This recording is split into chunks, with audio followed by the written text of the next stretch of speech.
I'm studying at the University of Malta and I'm doing economics and banking. And I've been involved for the past year with ESN, the Erasmus Student Network, and it's an organization that takes care of over 500 students, which are Erasmus, that means European, and international, such as Russians, such as Americans, Asians, and Kuwaitis.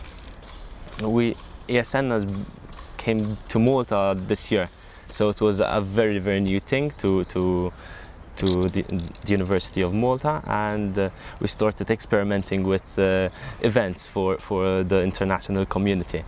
And something I've learned through this experience is that even though that international students want to come to Malta to enjoy the sun, to enjoy the beach, to enjoy porting, it's not the only thing they want to take out of Malta. They want some cultural activities, and I did that.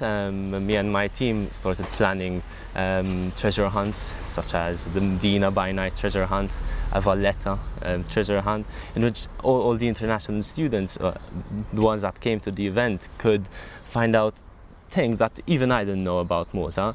And in fact, it didn't just attract international students, quite frankly, it attracted even Maltese people. So we always had those 7 to 10 Maltese people coming to our events and just finding out things that they didn't know in Malta. My role in ESN was the activities coordinator. We were 6. We were under KSU, the Council of the University and the University of Malta. So it is just a subsection under the International Office. I applied to go to a university in America, and for some reasons, such as not mismatching credits and things like that, I had to cancel it, and I was quite upset about it. I was really excited to get into the international world in America, in Miami University, and it all broke down. So I said to myself, I have to find something to interact with international students. If it's not for myself, well, I'll help international students. And something came up on the KSU website, that there's a call for applications for ESN Student Network. And I just searched the organization, went on their main website, and I liked it. I said, I think it's good enough, and I went for an interview. There was a mini election because, as I said, it was the first time in Malta, so not many people knew about it, and I got into it. For sure, shyness is a complete null. Before I used to worry about how would people think if I just go speak to them. Would they think that I'm too friendly and things like that? But in actual fact, international students want to make new friends, full stop. So once you get that interaction with international students, knowing that they want new friends, and they won't be scared if you go up to them and tell them, listen, do you need some help? Can I help you with something? Or do you want something? And they would just speak to you. So just taking that from international level to a national level, then just speaking to Maltese people and listen, okay, how are you? Do you need anything? If finding someone lost in the university, why not? And so that is something that you just eliminate shyness, and you won't be bothered by just speaking to a new person.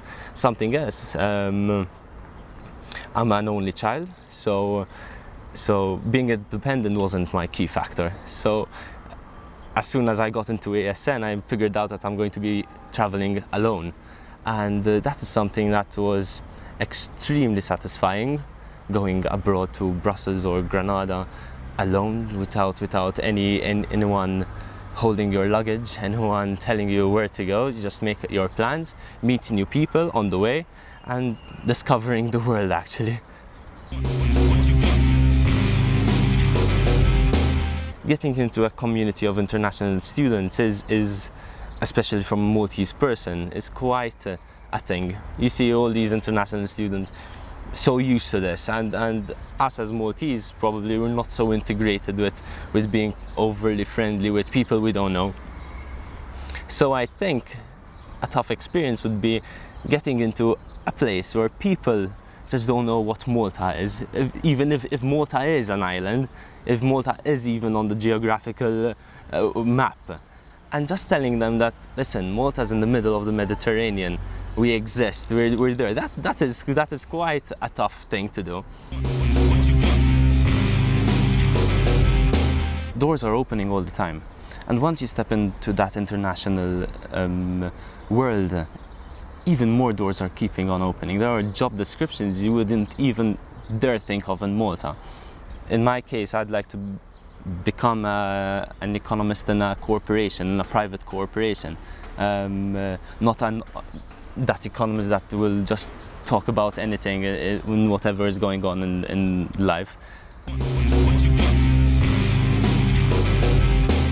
I think you need to have, you have to widen your horizons on a job perspective.